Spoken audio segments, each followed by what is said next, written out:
Hello and welcome back to A Table for Four. I'm Ciaran. I'm joined today in the studio by Christine, by Deborah and by Shannon. A subject really close to my heart is swimming. Our family motto is have togs will travel.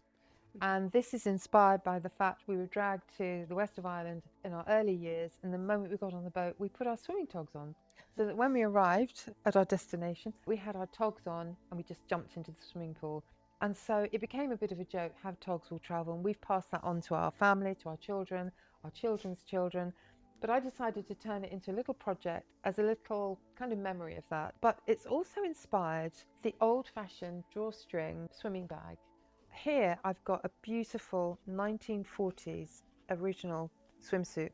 Just imagine wearing it, imagine that full of water and then having to roll it up and take it home. I quite like it. It's got the kind of like Bambi, as somebody said to me, almost kind of baby sham deer on it.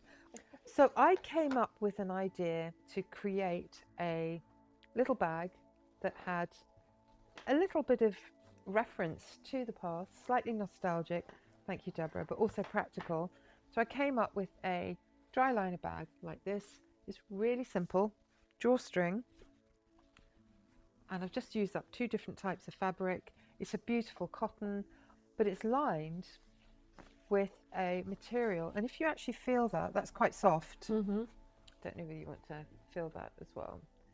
It's a dry liner, but the technique that we use for getting the bag in, and Deborah and I are going to discuss this at length, it's called double bagging, where you make your lining and the outside of your bag the same size, you leave a little hole, and then you pull the whole lot through. But what you do after that is up to you. I've got a selection of drawstrings for you, even got a little logo for you that you can use. There's ribbon, there's cord, and this is really, really lovely, that ripstop. And I've got the little bobbles that you put at the end of that. So I'm just going to work my way around the table and let you introduce yourselves. Christine, tell me a little bit about yourself and your sewing story, or your craft story even. Well, I do have a sewing story as well because my mum's a tailoress. So from an early age, it was always make sure that the back inside is as tidy as the outside. I love that, yeah. Always, always. So Yeah. even now, when I'm sewing up a jumper, I can hear my mum in my head saying, always make sure the inside is as tidy as the outside. I love that. And your jumper you're wearing, did you knit that yourself? For this, I used all my leftover bits of wool. Delighted. Well done. I love the use of the wooden button as well. Oh, which have is you great. noticed what's on them? My logo. Your logo. That's beautiful. You've also bought a beautiful textile to show us that you knitted. We'll have a look at that later. Yeah. I'm just going to move along the table now to Deborah. Hi, how are you today? Thank you for coming. Deborah is with my lovely friend Pearl. Pearl's a singer, and Pearl is going to be helping us in the project today. So Deborah, tell me a little bit about your creative journey. I hear you make all manner of things. Yeah, I make lots of different things. Probably started at school or even beforehand.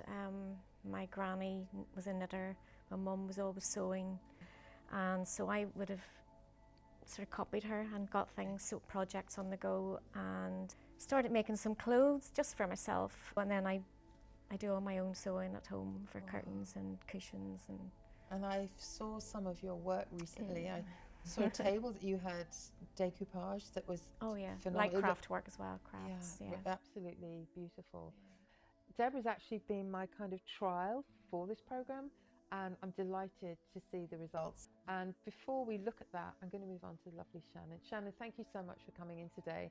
I'm admiring your beautiful necklace. Yeah, so I am a full-time goldsmith, but at one stage I wanted to be a fashion designer, so yes, but I was given a hammer at university, and then that was that. Fell in love with the metal. And what's your inspiration for your work? it's anything to do with the sea. I'm absolutely obsessed because I grew up beside the sea, so it all influences like the textures and what's going on below the surface and above the surface and along the shore. So do you find yourself foraging, looking for... Oh, definitely. It's like a magpie. I don't really look up. I'm just looking down, and then I'm looking out to the sea, watching it as well. So very much so. Have you had some amazing finds of just natural beauty that you found? So natural beauty, but also man-made beauty. So I would use a lot of the little funny man-made things I'd find along the beach. I actually found I think it's like a bank card from I think the 80s. At one stage, it was I've very been looking interesting. for that. Yeah, quite possibly. I'll double check the name. And just some other really interesting bits and bobs, and I've repurposed that into some of my more exhibition, like artwork pieces. So yeah, very interesting. Something lovely about the patination of things that have been weathered by the water. Yes, definitely. Gives it almost like it's been sandblasted and Yes. softened. So we look forward to seeing some of your work a little bit later. I am just going to give you a very quick overview of how the little system will work. I've chosen some fabric for you. It was a vintage 1950s dress, so you can make a bag from that and you can take it away with you to you can make a whole outfit if you wanted. Deborah, we're going to look at yours in a moment, and Cece, I've chosen some child-friendly fabric for you. That's good. A little example, little bag this big. The two pieces are sewn up each side, and you can do a little trick where you cut the corners, which is quite nice. Did you do that on your one, Deborah? No, I'll show you how I to took a do that. shortcut. Which just gives, they call it a square bottom, which I don't know whether it's an attractive thing to have, but on a bag it looks quite good. It gives you that type of feature, which I think looks quite meant. It means that your bag could stand up. And what you do is your two bits are separate and you pull everything back through the hole. Okay, it looks really complicated, but it is actually quite easy. So this has got the nice little square bottom. And then what we do is, just with a little pair of seam snippers, we cut a little hole in there. And with our favourite seamstress's tool, this safety pin, you thread that through and you make a drawstring. You can have a bit of fun with it. On this one, I was trying out some decorative techniques, and to me, that makes quite a nice, robust little bag. So before we get started, Deborah, would you like to show us the one that you made earlier? Well, I made two actually. I sewed it together with interlining, and then I appliqued that on, and then I sewed the other circle together, then turned it the right side out. I use something like that for making Christmas decorations, and I make them up, and then I stuff Yeah, I stuffed it as well. Yeah. You've also made a beautiful sunglasses pouch. Sunglasses, yeah. That is fabulous. So you could actually do something so it could attach onto the bag if you wanted, or you could sew the label on.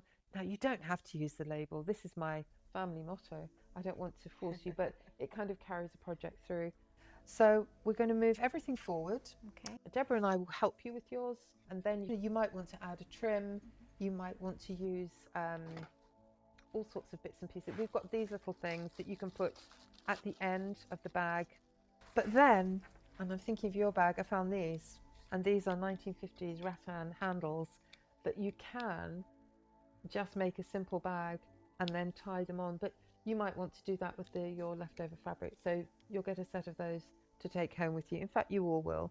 As you're working, any questions you have about the process, just ask Deborah. She's done it.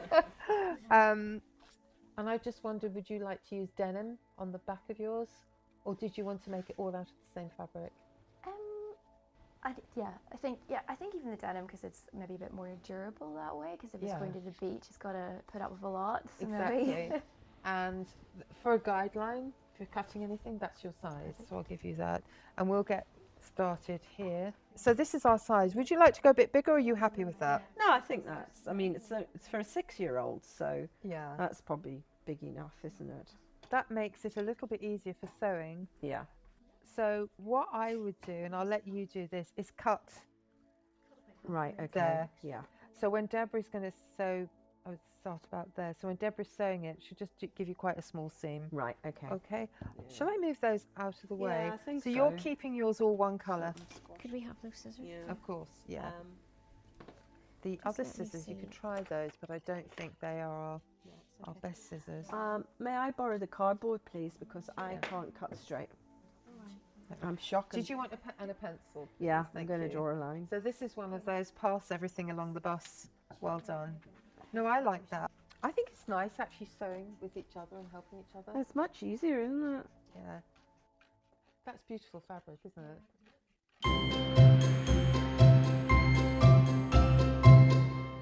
Thank you, Deborah, for being my charming assistant today. I don't know if I'm being You a are. great So assistant. shall I give you something to sew? Do you Yeah. need it pinned or are you okay? No, I'm okay. I'll just run with it. And what I will do is when Deborah has done that, I'll show you how to do the square bottom.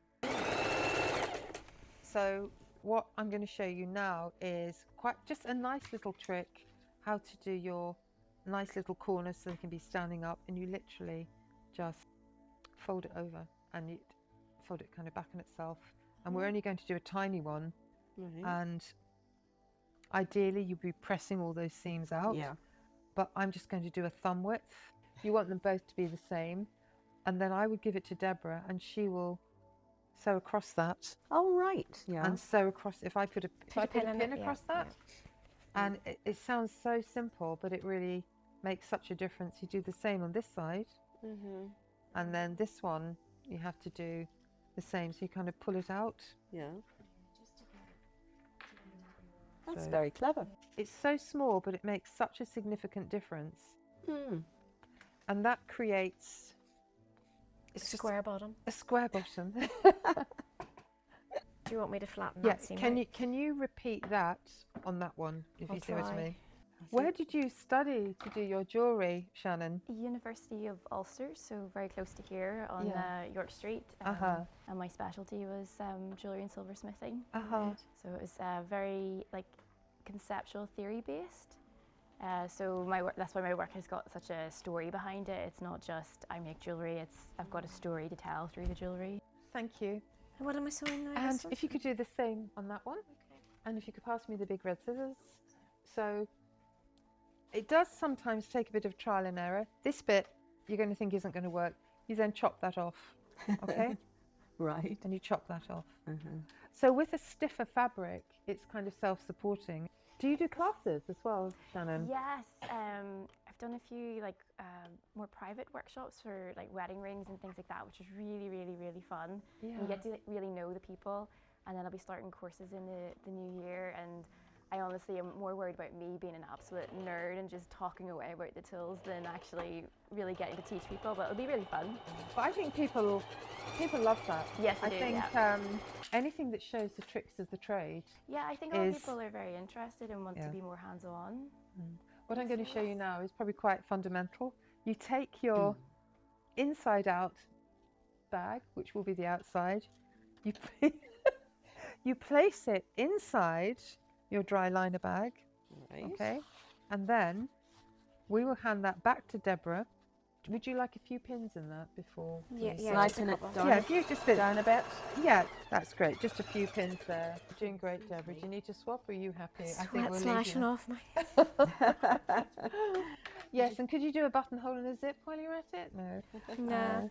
That's beautiful, Deborah. Thank you so much. Thank you, No, Deborah. just hold on a wee sec to see if it's. We'll let I got my brain power we'll right. let her do that bit. Yeah, no, it's the same as that. That is gorgeous. So then Yeah. you just push that.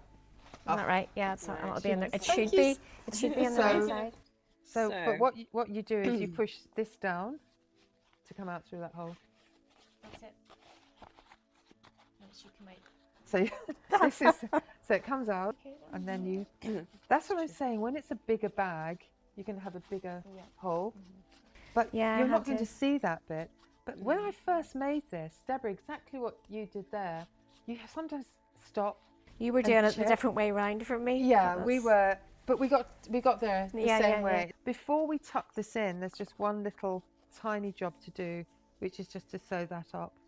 I think I'll hand sew. you can hand sew that. that. Oh, that is a Yeah. beautiful combination. You see, this is the way I'm really fussy about when I'm cutting out and measuring. But I think that goes with the territory of what you do.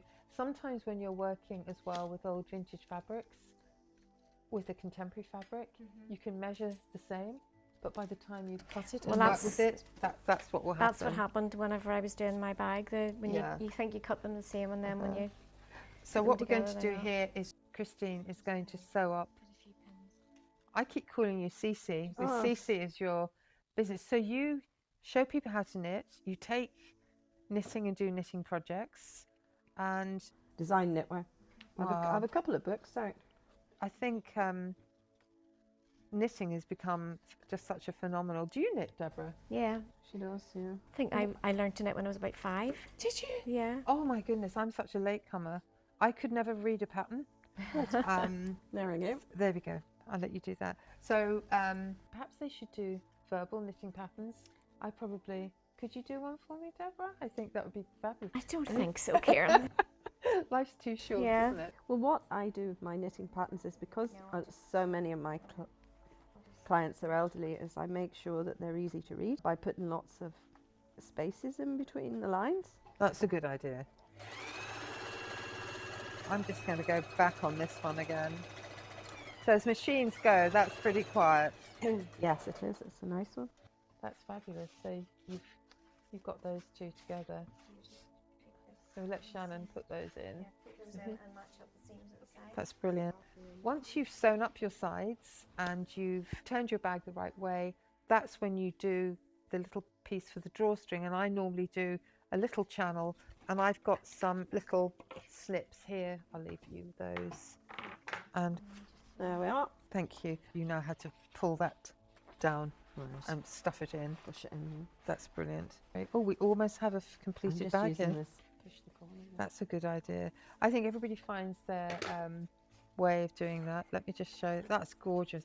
That's beautiful. I think she'd be very happy with Oh, that. she'll be delighted. Yeah. Well done. There we That's go. beautiful. Deborah, well done. Thank you. Yes, And thank Shannon, you. thank you for your contribution. So here we have a square bottom, a square bottom, double bagged drawstring swim bag that we're going to add the drawstring to. So this is what's going through. I'll let you put that on. If I'm making a larger bag, I would sometimes use like a double cord and then put the cord fixed on one of the corners so you can wear it as a duffel bag, which is quite nice That's as a well. good idea. But I really love the little detail that Deborah did, which was the little seahorse as an icon. You could actually even sew that onto something else. I'll give you a couple of those.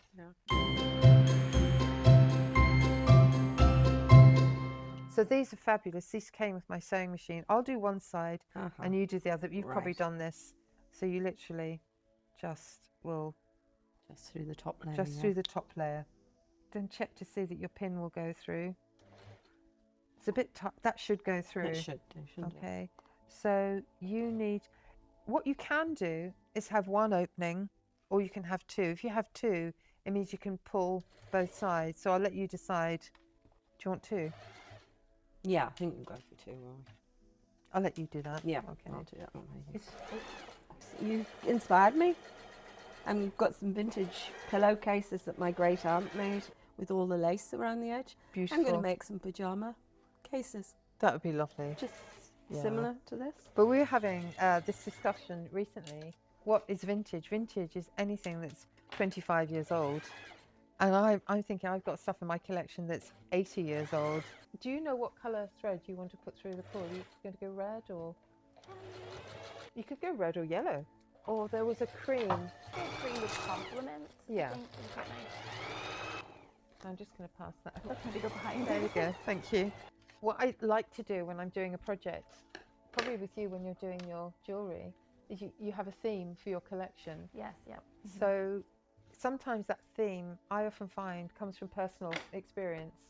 Your ideas come from within. Yes, it did. Yes, definitely. So there we go. Should we watch while she turns this inside Oh, out? yeah, definitely. I got it the right way. It will be fine because the fabric's kind of reversible. It's okay. Yes. Right way. Well done. Don't worry. There's always that heart-stopping moment. Yeah. So what you need So- to do is actually... So I'm going to sew along here, okay? So you just leave a hole in Yeah, the in the bottom to line, put it yeah, through. yeah.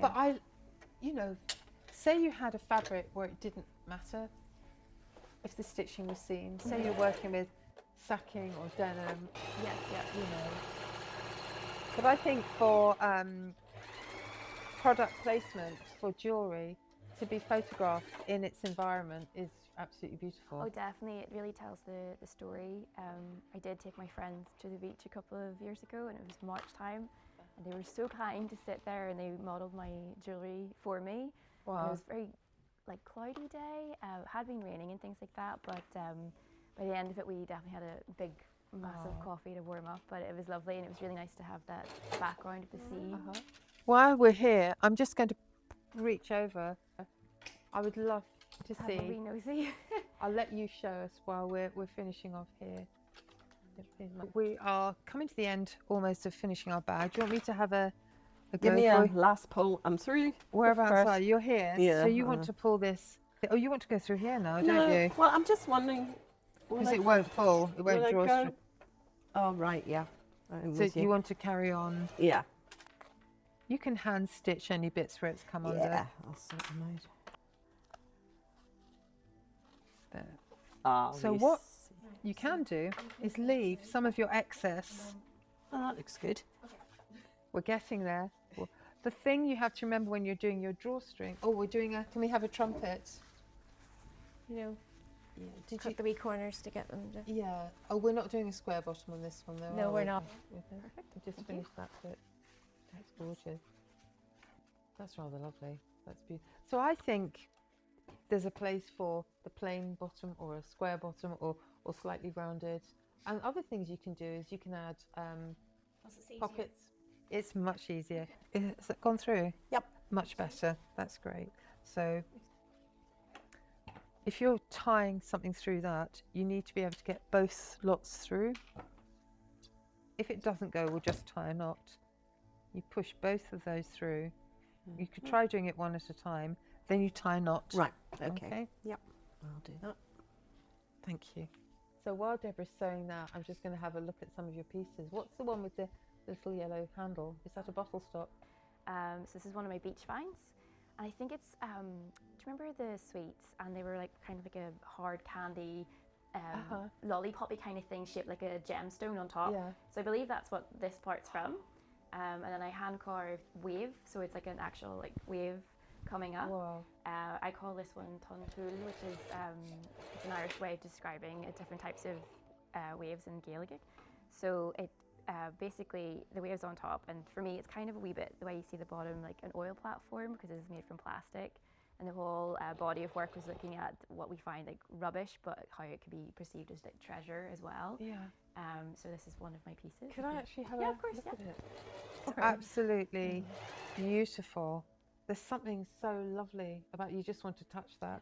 That's beautiful. Have you seen that? Yeah, it's really unusual. Yeah, Isn't it? that is phenomenal. It is beautiful. It also has got a look of, do you know the Skellig Islands in Kerry? Yes, yeah. Have you ever been there? I haven't, not yet. They are incredible. That was my first ever experience of going on a scary boat trip as children. We went there, and I think that's where my love of the Great Irish Picnic comes from. That's beautiful. I'm going to pass that back to you. Have you got anything else to show me? So, I mean, if there's another one of my art pieces, which I actually wrote a poem for. So this particular one, it's the top suites, you know, the push pops. Yeah. So I really love the green. I'm very attracted to green. And this whole idea was to make brooches for this exhibition, because I'm also part of an exhibition group. So I really love this one, and I love seaweed and how it almost like dances in the water whenever you watch it. So that's why I made the seaweed from silver, and it becomes the setting. And then on the back, I've got this perfect little tiny shell, and actually beneath that again is a sapphire. So it's like this perfect shell, like the perfect ocean, how we view it, and then the value of the ocean is the sapphire. So it's the idea of looking at our oceans and how we treat them and how we should look after them. It's silver, and then it's been oxidized. It's platinol, which is made from liver sulfur. So it like ages and darkens metals. That is absolutely beautiful. Could I have Of course another you look can. at it? And so there's a little gemstone in there. Yes, as I have well. photographs, so you can see the photographs of the gemstone beneath it, but it was the idea of the hidden value. That is absolutely beautiful. And it's almost the way that, you know how nature will wrap itself around Yes. things. Or what amazes me in the west of Ireland, the stones, how when the tide is in, the water just kind of It just wraps around them. It almost like cocoons. brings a life to it as well. Everything rises up, awakens. That is really beautiful. Thank And I just love the fact it's warm and it's got movement, and the colour. I'd love to see some more of your So work. that was more my artistic work. So I obviously have like collections I do as well. I do quite fine work, but a lot of people love the thicker, bigger, statementy pieces that I make, because it's got more like punch and a bit more personality sort of thing. It's but yeah, so there's a couple extra wee bits I brought with Could me. it be possible to handle Yeah, of these? course. These are beautiful. And then there's Oh wow, I would wear that. That's absolutely gorgeous. That's beautiful. And this one. There's a kind of really Spanish hidden gold feel to this. My mother was from Bantry, so I always was really fascinated by the Armada and the thought that there was the connection between jewels and the sea is, I think it comes from our childhood as well. So Deborah is just helping out again here, putting your drawstring through. So you've chosen a cream fabric for yours. But I think the fact that you've come in and you've joined in and made all these pieces. So tell me who you're going to give that to. This is going to my granddaughter Sophie, who's learning to swim at the moment. I think that will be... She's 6. She's 6. I think that's a perfect bag for a 6-year-old because a 6-year-old's cosy would go into that perfectly. I think we've come a long way from, you know, the whole... What I love about this is the beauty of this being... It's just beautifully made. Yeah. I Look think at that. That is incredibly... That's also basically corsetry. But I just, you know, the fact that it's hardly being worn... Yeah. I just love that. So Deborah's just coming to the end of hers. She's going to pull up her drawstring. Deborah, I would buy that bag in that colourway and just tie a little knot at the end. You know, Deborah's bobbles might go through. I'd let you be chief executive in charge of that one. Thank you. I like the rustle that yours makes. And then I'm just going to... Need a pen even to... There we go. So you could pull that all the way up to there. I'll let you cut that just there. Just cut it at an angle and have that. So what it means is if you want to close it up, you can pull that all the way. Or just there. And if you want to make that into one that you put on your shoulder, you just attach your thread to there. So we're just going to look at these pieces here. Lovely, simple drawstring bag with a lovely yellow cord. Deborah, who has created something that I think I would buy. And Shannon, I think I might have a few scraps of that fabric left. We've had a beautiful morning making these items. Before we finish, you've got one item that I think we'd really love to see. Whether we can fit it on the table. Yeah, This is so cozy. It, to me, looks like a different texture every square. Yes. What's the story behind this? The story is that during COVID, I decided that I was going to do a blog. I put up a new square every day and everybody joined in. And so it sort of took off and everybody was following me. Did you sew the heart one afterwards? Yeah, I pliqued the heart and then knitted sunflower. That is beautiful. Lovely, yeah. But It's all well the loved, this colours. blanket. My It children is use it all the time. absolutely beautiful. Shannon, what I'm going to ask you to do is present that just next to your pieces there. That's lovely. Thank you. So we've got our flask, we've got our mugs, we've got our shells, we've got our vintage swimsuit, we've got our 3 dry liner bags, and we've really just the essence of the project, have Togs Will Travel, a slightly nostalgic look, a simple look at creating lovely fabric bags. I would be very proud to have any of these. So Christine, I want to thank you again for coming in, not only but sharing your sewing skills, but also your knitting skills with us. Deborah, thank you for looking after Pearl. You're welcome. I think she's really, really done very well under your She usage. has. And Shannon, it's been wonderful to meet you. Your collection is inspiring. I would love to work alongside you, all of you, again, at any opportunity. So I hope you've been inspired by this project, and you don't have to make it out of fancy fabric. You can use a range of items. Things that work well are denim and cottons, and try and keep your fabrics of a similar texture. So until the next time, we'll see you back again at a table for 4. Thank you.